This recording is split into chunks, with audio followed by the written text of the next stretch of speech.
Hello, void and all who inhabit it. It's me. And conservatism is the natural consequence of having a worldview centered around fear and deficit. That's it. That's my hot take of the day.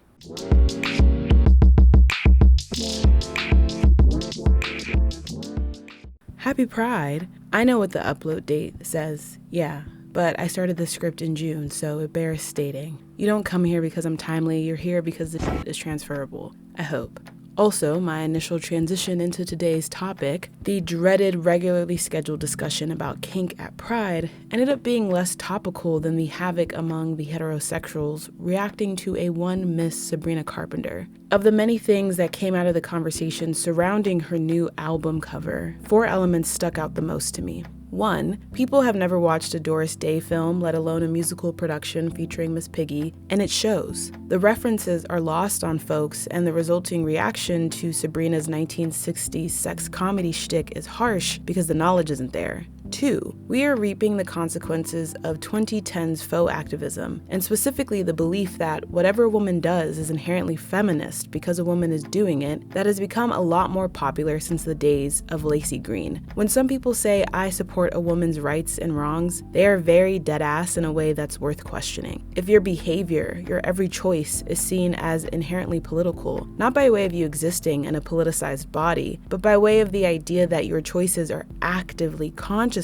political, then you can be criticized to a higher degree as well. We are talking about a public figure in the example of Miss Puppy Play, so obviously the expectations are going to be different, but just keep in your mind pocket the upsurge in behavior by anybody being interpreted as a conscious political statement. 3, there's a societal expectation that women should always be available for consumption as a modest caretaker or a lascivious object. Preferably the former. Beauty TikTok's favorite mean girl, Jackie Aina, put it really well when she talked about being expected to behave for the kids who aren't here yet. If Megan dressed like that as a mother, the response would be, you're a mom, you shouldn't be dressing like that. But an adult woman who doesn't have kids dresses accordingly and there's still a problem. So basically all I'm hearing is that women are not allowed autonomy or allowed to center themselves in any way, in any scenario, ever, because you always have to be worried about someone else's kids. If you want to garner and maintain respect, you have to be motherly. You have to think of the kids. We are continuously trapped within the narrow confines of that old familiar binary, and even in being aware of it, critiquing how things like the male gaze or over-sexualization show up, or even just critiquing a woman in general, can push us back into reinvesting in the very things we aim to critique. 4, people are particularly weird about Sabrina Carpenter because she's short. I'm not a small lady, I can't speak on that personally, but I have heard many a petite woman speak about being infantilized due to their height. As for the other 3 points, they're a bit more interconnected than they may seem on their face, and their connection makes more sense if you factor in the emergence of the Puritan. The term, which seems to have first started bubbling up around 2021, refers to young people online who are well versed in the language of identity and sexual politics and are prone to calling out anyone they see falling short of their standards. You might also be familiar with the broader definition of a Puritan as someone whose views on sex are perceived as sex negative or moralistic, but the wielding of language is an important element I want to focus on here. The peak of the Puritan has already passed, but the behavior and reactionary discussions are pretty cyclical. Social media platforms are so frequently plagued by Puritan-adjacent reactions to pop culture that folks are finally learning what the Hays Code is. Kinda.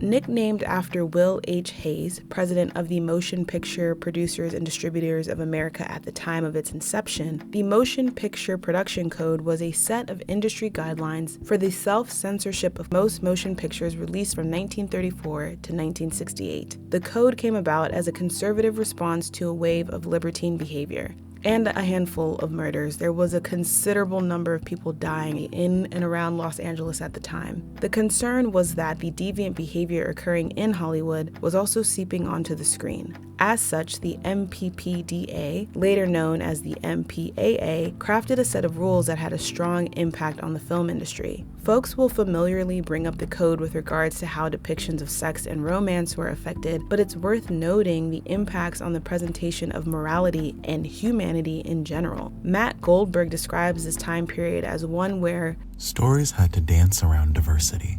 In a country of immigrants, only certain minorities were deemed worthy of stardom.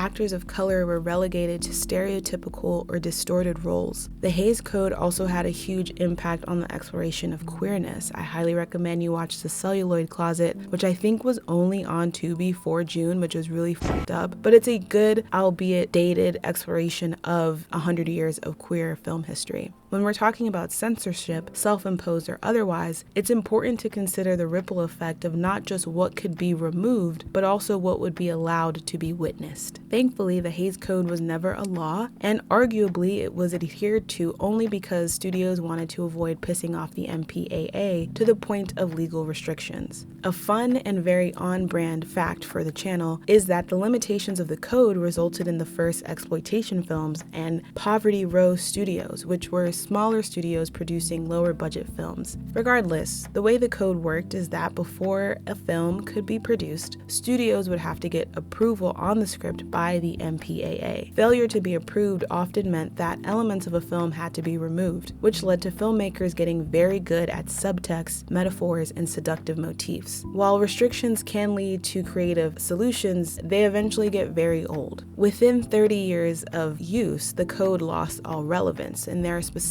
two films that can be greatly credited with this disillusion of the code's influence. The first is a 1953 film entitled The Moon is Blue. The director went back and forth with the MPA, I think 3 times before he eventually said, "Fuck it, I'm gonna make this film anyway. What are you gonna do? Stop me?" Which wasn't too novel. Remember, we do have exploitation films in Poverty Row Studios, but what was different with The Moon is Blue is that the production studio involved with the film, United Artists, still agreed to produce and distribute the film, making The Moon is Blue the first movie to be produced by a major studio without receiving an MPAA stamp of approval. Not only that, the film did really well. However, it was banned in 3 states and Jersey City. The director and studio would go on to sue in Maryland and Kansas, with the Kansas case going all the way to the Supreme Court, wherein the banning was overturned. So not only was there now financial proof of a benefit in ignoring the code, but the fear of legal backlash lost its potential because a Supreme Court case established legal precedent in the industry's favor. The second film to really put the nail in the code's coffin was the 1959 film Some Like It Hot. This film blatantly breaks the code, specifically in relation to sexual perversion. It also didn't receive approval, and it also was a smashing success. Some Like It Hot sparked the suggestion and the conversation that the censorship code be replaced by instead a classification system. In 1967, the code was entirely removed and replaced with our familiar rating system in 1968. The Moon is Blue and Some Like It Hot also retroactively received certifications, i.e. the MPAA went back and said, actually, yeah, you can get this stamp, which calls into question perhaps how needed the code was in the first place. I'm sure there's a long, thorough film analysis route we could walk down to examine why these films did well with audiences, but I think the easiest explanation is that they solved an issue that J. Preston Allen so eloquently describes. It seems like a kind of paradise now, but at the time that we were living through it, we thought that we were in a decade of such towering dullness and stupidity. It was boring. It was restrictive and limiting and in the name of decency, and it was boring. So the code went away, and all things provocative and scandalizing within reason and within the classification system came back on the screen. Everything's fine now, right?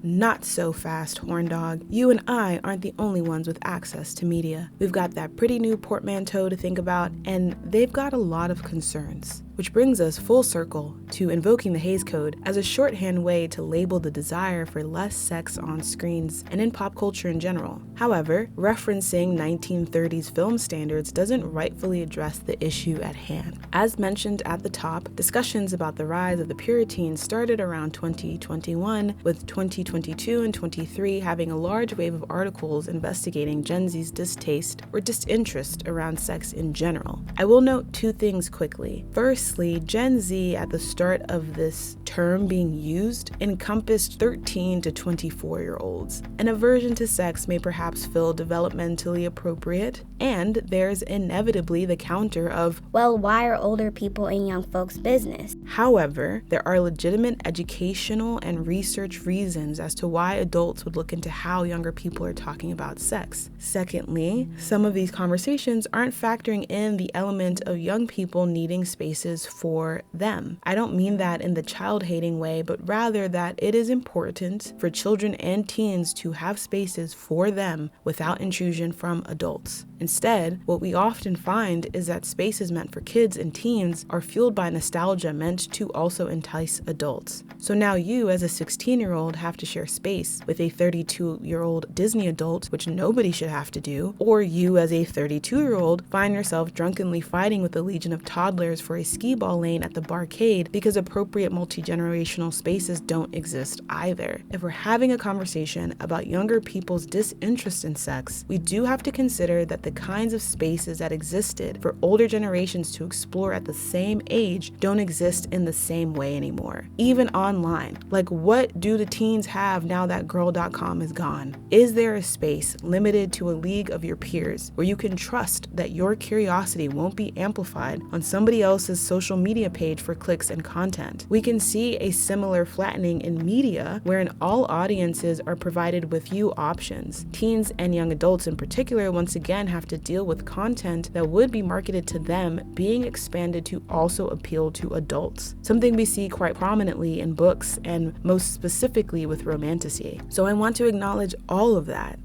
But also, it's not just or mainly minors who are arguing for the restriction or removal of sexiness on our screens. Asia Romano, in their article for Vox, points out that the common thread among this new generation of antis, a broad label for people who are opposed to sexual content in media, isn't that they are minors who are scared of sex.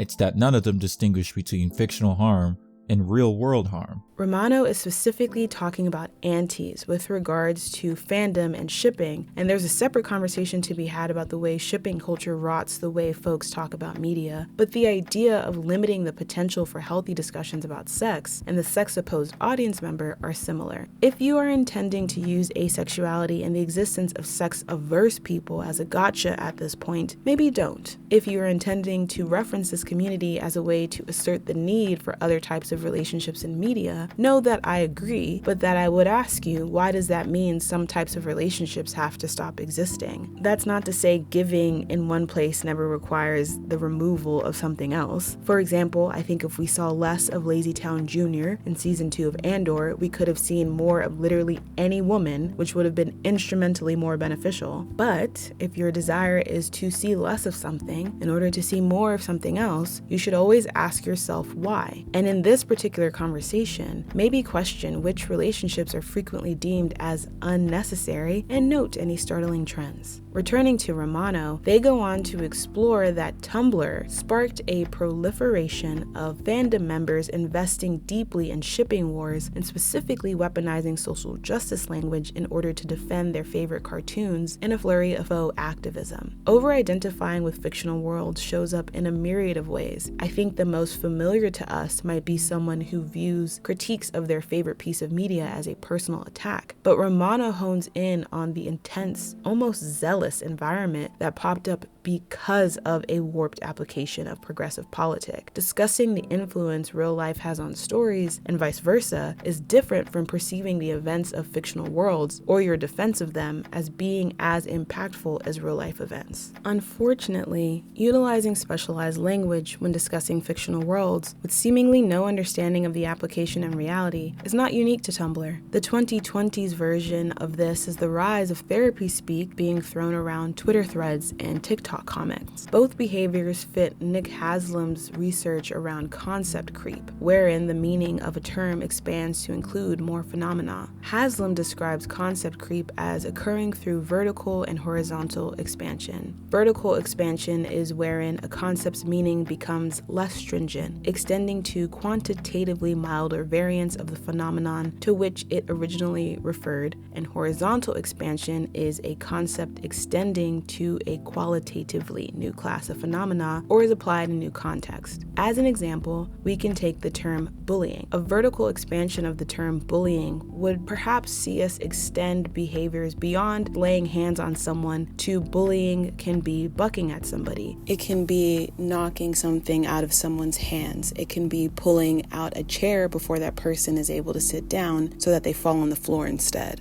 A horizontal expansion of bullying would see an application of the term not just referring to physical behavior, but also emotional or digital behaviors. Clearly, concept creep does not solely have negative applications. Concept creep of terms can allow for resources being provided to people who wouldn't have previously received them. But concept creep isn't inherently positive either. When it comes to the way concept creep can bleed into discussions about media, we can see a change in how people talk about characters or celebrity behaviors. Characters are described as abusers or narcissists or any number of terms that can get me demonetized because the definition has expanded to include actions of varying severity, to the point at which fictional behaviors are allowed to be labeled with the same severity as interpersonal interactions. Beyond a stretching of what behaviors may result in which labels, there's also a more consistent perspective that what occurs on screen counts as a harm to the viewer. The existence of the narrative itself is a direct harmful act as opposed to a reinvestment in or reflection of a harmful system. The show or the movie or the album cover becomes the sickness instead of the symptom. The mindset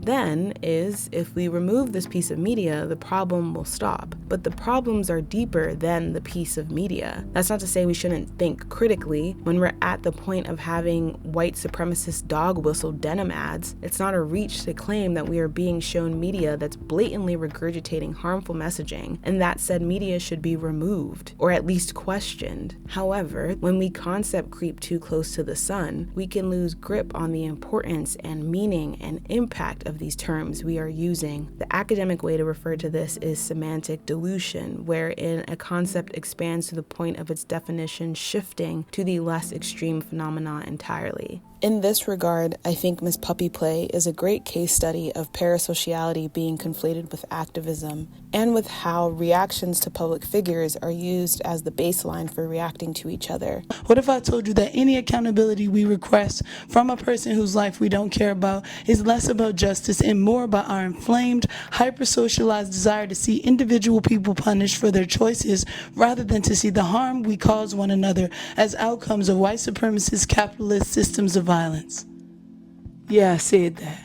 There's a familiarity and extremeness that becomes easier to wield, but to the detriment of both our understandings of these concepts and our ability to interact with each other. Concept creep can very easily slip into the territory of weaponized language that's similar to what Romano details occurring on Tumblr. An experience that might be familiar to you is interacting with someone who presents a viewpoint as a progressive thought that cannot be questioned, wherein this perspective is provided legitimacy through concept creep and co-opted language. They are wielding jargon as a way to present an opinion as fact, as opposed to just well-researched, for example. The result is shaming every and anything that doesn't fit within a narrow scope of understanding. Many of these concept creep-fueled conversations around media lack analysis and just boil down to, if you don't present a story the way I want it, which is more progressive and therefore good, you're wrong and therefore bad. That perspective cuts away the potential to discuss a piece of media more expansively, which I know sounds rich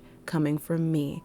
But I do think that critical conversations are also expansive. To sit with a piece of media and unravel why it didn't work for me, or to peel apart where I think it's reinvesting in larger troubling trends, requires more thought than, I didn't like that, banish it from public consciousness. Also, we learn through being challenged. You have nothing to fear from being called onto the carpet, as it were, but you should be horrified at the idea of refusing to grow. Beyond this, concept creep convos also lead to a lot of folks limiting what they're willing to watch or engage with earnestly, because a compilation of repeated buzzwords is all you need to engage with a piece. This is also why I often encourage you to watch the things that I complain about, because you should build an opinion of your own irrespective of how I feel about a piece. A dated example, perhaps, is the way people reacted to cuties. a 2020 film about a Senegalese French girl with a traditional Muslim upbringing who is caught between traditional Muslim values and internet culture when she joins a twerking dance crew. If you missed it, the social media response to this film's release on Netflix was intense, we could say. However, in all the rah-rah about cuties, there was often a missing element of a more nuanced discussion because the conversation was narrowed into a stark binary. Either you sign this petition to have this film banned from Netflix, or you're endorsing pedophilia. That's not to say you had to like the film. That's not to say there wasn't valid criticism to be lobbed at it, but there was a lot of heated discussion, in part being sparked by people who hadn't even watched the trailer, let alone read a review, all encouraging a sharp and simple choice. You're pro or you're anti. Part of this is a consequence of immediate gratification being an approach to comprehension, wherein we are encouraged to rush to a conclusion. A soundbite is all you need to understand the totality of an event. But also, one of the ways that people have begun to put a deeper personal weight into what they're watching is to utilize expanded concepts and co-opted terms to moralize their viewing patterns. It leads to a demand for bigger, more extreme reactions with heavier critical terminology as a means to describe any and all behavior, as opposed to, say, using media as a springboard to understand a more weighted term. Utilizing concept creep to justify a distaste in a piece of media as a moralized viewpoint not only limits yourself, it limits what media can be created and how it can be engaged with. Returning to today's focus on sexiness and sexual accessories, whether it's because the existence of the media is seen as harmful or because the viewer is inserting themselves in the story and as such wants the story tailored for them, what we're seeing now is the insistence that there is too much sex on our screens, with some viewers clamoring for a blanket removal of sex scenes and labeling those who disagree as being sex obsessed. While Romano's article hints at younger fandom members being taught how to weaponize language by folks my age who were there when the deep magic was written, many think we're at this current cultural call for cinematic celibacy because the youth dem ain't fucking. I'm sure you've seen the statistics, it ain't looking good for the home team. But in 2023, Izzy Ample for BuzzFeed pushed against these stats being the sign of a conservative slide. Ample instead argued that Gen Z is trying, sometimes hastily, sometimes ahistorically, but often earnestly, to envision a more liberated landscape for sex the way we want to have it. It's made us curious about how to make sex more intimate, not by doubling down on monogamy or marriage or other limiting structures, but by forging a new nameless kind of communication that we have not been taught. Ample's reporting focuses on younger perspectives around sex being shaped greatly by a quest for intimacy, intentional partnering, and privacy. Their article is, again, in direct response to statistics about how much sex Gen Z is not having, but this quest for better sex, I think, is being reflected onto media as well, especially if we layer on that thinned veil between reality and fiction that more and more viewers are gripped by. Ample named that respondents to a BuzzFeed news form used for the article were expanding their horizons on where to seek education and affirmation prior to engaging in sex acts. Respondents wanted to know that their sex practices, or lack thereof, were normative while also wanting privacy in their exploration. Such a desire for validation without exposure transfers easily onto film and TV, where fictional relationships can function as a mirror or sounding board for reality without requiring our personal vulnerability. Ample points to this desire of reassurance that other options exist and are okay to pursue as similar to one presented by Mark Greff. If sexual liberation frees anyone to pursue any kind of sex, liberalization makes sex into a commodity, meaning sex is socially valuable, but only if it's the right kind. A test of liberation, as distinct from liberalization, must be whether you have also been freed to be free from sex too, to ignore it, or to be asexual, without consequent social opprobrium or imputation of deficiency.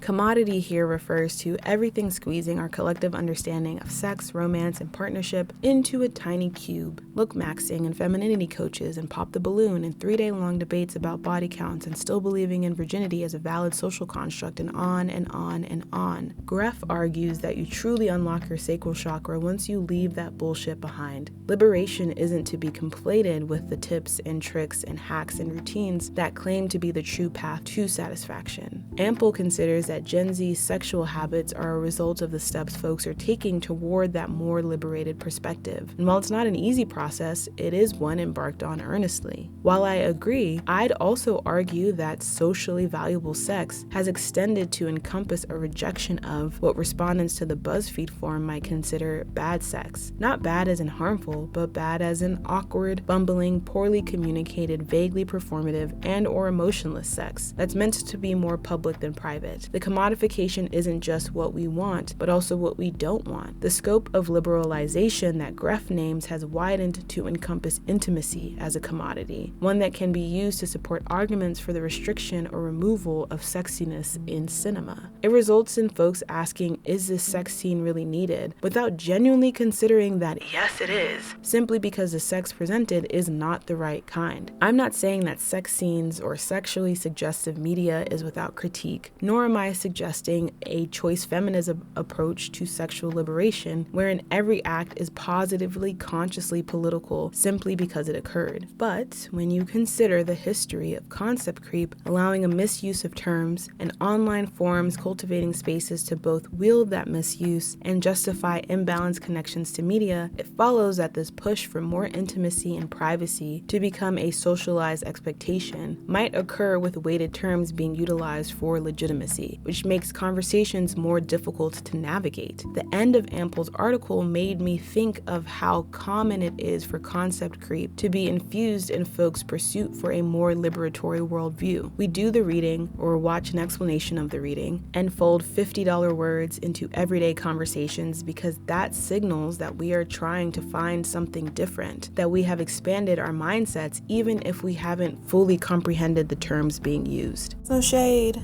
The learning process requires that we take chances, make mistakes, and get messy, word to Miss Frizzle. But somewhere in that process, we've lost the step where you acknowledge, oops, yeah, maybe I was wrong or mixed up or confused or used something when I should have used something else. Humility. That's gone. At the very least, humility, whatever concept you want to throw in this bag, beloved, isn't nearly as public as throwing large terms on a table in order to win an argument. However you would consider it, wielding jargon disrupts this pursuit for something better because in a rush to wield, complex concepts are often oversimplified. Returning to Haslam, he talks about this idea of moral typecasting as a potential consequence of concept creep when applied to terms connected to morality. By increasing the range of people who are defined as moral patients, people worthy of moral concern, based on their perceived capacity to suffer and be harmed, it risks reducing the range of people who see themselves as capable of moral agency. According to research on moral typecasting, there is an inverse relationship between moral patiency and agency, such that people tend to be typecast either as victims who suffer harm but lack responsibility and the capacity to act intentionally, or as perpetrators who are blameworthy but lack the capacity to suffer. Expanded concepts hit this nexus point where they are simply used to define someone as victim or perpetrator and move forward accordingly. Putting aside the element of agency, this typecasting binary is becoming more and more familiar when it comes to discussions about media and pop culture. Who is victimized by this piece? Who is the perpetrator of the victimization by making, promoting, sharing, liking the piece? Going further, if one is marked as a perpetrator, incapable of suffering, there's less room to grow from mistakes and missteps. You are forever a harm doer, irrespective of any apologies, retribution, or changes you may make. Maybe the real cancel culture is the conversations we cut short along the way. When it comes to sex and sexiness in media, if we have this extreme black and white thinking set up? What room is there to explore? How do you achieve these more dynamic conversations if there isn't room to mess up, if there isn't room to try different things? Overusing weighted words, concept creeping to the point of semantic dilution, makes people unwilling to explore in one way or the other because the consequence of slipping up is grave, and we don't have adequate systems of reparation and accountability in place yet. To Ample's point on the desire for more privacy, the accompanying fear is of publicity. You can't mess up if nobody knows, or at least it's less damning if there's no audience. The flip side is that public displays of anything are placed on the Summer Jam screen to be torn apart and rarely digested with nuance. Concept creep is not just about diluting the meaning of gaslighting, it's also about reimagining the moral circle of who is innocent and who is guilty, and the actions, thoughts, and beliefs that can mark you as one or the other, often only on a surface level. That's already difficult to navigate, but then you apply the ramifications of that thinking process to situations like wanting to see a bitch get finger blasted in a horse-drawn carriage, and suddenly you're hurtling towards a song and dance we've done before.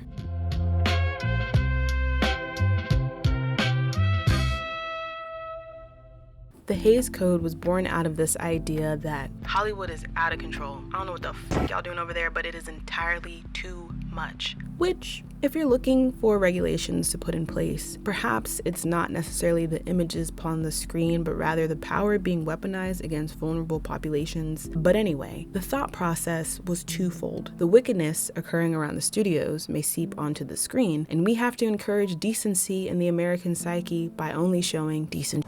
The 2020 wave of moralizing sexual intimacy on screen is spinning the block on an old mentality with a shiny new jargon-filled coat of paint. If anything, the thought process is inverted. You horny bastards are trying to encourage more depravity by putting more of it in media, and the spread must be stopped. John Waters should be so proud. Will the current distaste around sex scenes and sexuality genuinely lead to a wave of censorship in media? Maybe. Think of the children as being used to justify book banning and internet safety law. So there is the possibility that this hyper-focus on a prudish younger population is laying the foundation for a bigger impact systemically. There are several potential negatives that come from making something difficult to talk about, difficult to see, but top of mind is the potential to keep people ignorant by catching them when they don't know better and limiting their access to discover more. Also, returning to Ample's work one final time, wouldn't this desire to be affirmed be negatively impacted if we take the idea of we should all know less about each other to such an extreme where the exploration of sex and sexuality is completely stripped from any and all media? What's most demoralizing about Puritan behavior is the idea of folks actively participating in a negative outcome and thinking it's progressive. The long-term impacts of concept creep aside, investing in an ideology that will ultimately harm you, i.e. an ideology that wants to limit your access to information as opposed to encourage dynamic conversations, is concerning. I also didn't outright say this while I was recording because it feels self-evident, but I shouldn't assume. So I will just clarify here. I am somebody who believes in the importance and need for delineated spaces based on age. My point isn't to say that like 12-year-olds should be able to watch Bridgerton without parental supervision or whatever, but rather that there is a large wave of personal dissatisfaction and fear brought upon by a myriad of things that I think is leading to really concerning thought processes and communication habits that we can look at in a myriad of ways. But as for the conversation on here on today, with regards to sex and sexuality, it is starting to lead to this cyclical conversation about how, why, when, and where we should remove any conversations about sex and sexuality instead of viewing media as a forum that is meant to spark conversations, that's meant to push us to have discussions in our interpersonal lives about the shit we see upon the screen. You can try to sanitize and curate your entire existence, but at a certain point, hopefully sooner rather than later, you'll need to ask, whose idea of clean is being kept, and what all must be purged to establish and maintain that idea. How limited will our conversations be if our media is as well? Sometimes life, which art allegedly imitates, is messy. When you go out and touch grass, sometimes there's dog shit in it. Sometimes there's an anthill. Sometimes the grass makes your allergies flare up, and all of that is life. You should watch things that reflect the range of experiences possible. In fact, sometimes it's to your benefit to watch things you disagree with, to watch whack shit, because you can put a name to what is whack. You can learn from this, Tiffany, instead of going through it yourself. Of course, don't interact with media that would cause you emotional or psychological distress. But also don't coddle yourself to the point at which you lose empathy for anyone who isn't just like you. Because here's the thing, Mary, artists will always innovate, always publish things irrespective of arbitrary restrictions. The work will get made, but people won't be able to access it. And that should worry you more than a flashback to backshots.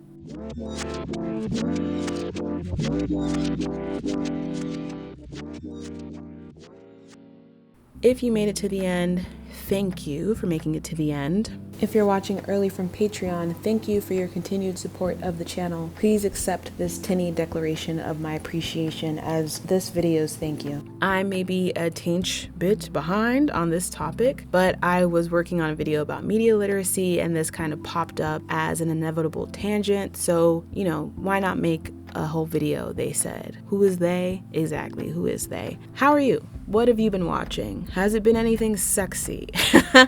My monthly answer to at least the second question is posted regularly on my Patreon. I'm trying to do a better job of reminding y'all that it exists. I'm trying to do a better job of posting in general. I post pretty regularly on Patreon though, I will say. I hold myself to that a bit more stiffly. As for this space, there is the alleged video on media literacy to work on, and maybe one on Andor. I had a stream of thought that perked up that I think I need to rewatch some episodes to revive, but Star Wars, them's is dangerous waters, so we'll have to see what comes of both of those. Until then, stay safe. I'll catch you in the next echo chamber.